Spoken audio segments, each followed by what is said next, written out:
Toujours demander à la femme de patienter, c'est trop. Non mais les filles, vous n'avez pas accepté ma dernière vidéo.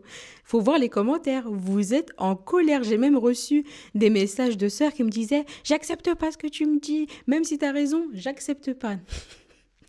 Eh, tranquille. Déjà, on ne demande pas que à la femme de patienter. La patience, c'est une caractéristique prophétique. Le prophète, sallallahu alayhi wa sallam, il était le plus patient sur terre. Donc, on doit lui ressembler. Donc, la patience, c'est pour les hommes et pour les femmes. Quand on vit une épreuve et qu'on est en plein dedans, c'est difficile de sortir la tête de l'eau. C'est difficile de garder toujours le bon espoir, de ne pas avoir l'impression que c'est trop difficile pour nous, que c'est impossible. Mais ayez confiance en Allah. Si Allah il vous met cette épreuve, ça veut dire que vous êtes capable de la réussir. Allah il nous dit dans le Coran, La yukallifullahu nafsan illa wus'aha. Ça veut dire Allah il ne va pas donner une charge supérieure à nos capacités, à ce que l'on peut supporter. Ensuite, il y a un autre point de ce commentaire que je voulais aborder, c'est toujours demander à la femme de patienter, c'est trop.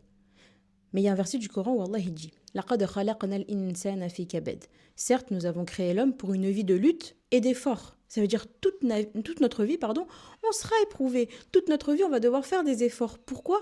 Pour nous améliorer. Ça s'appelle le djihad nefs, le combat contre soi-même. Et ça sert à quoi de s'améliorer? Ça sert à devenir meilleur, à ressembler au prophète Mohammed sallallahu alayhi wa sallam dans ses caractéristiques les plus profondes. Donc ma sœur, même si tu rêves d'une vie de princesse où tout est beau, tout est lisse, sache que même les princesses, elles vivent des grandes épreuves.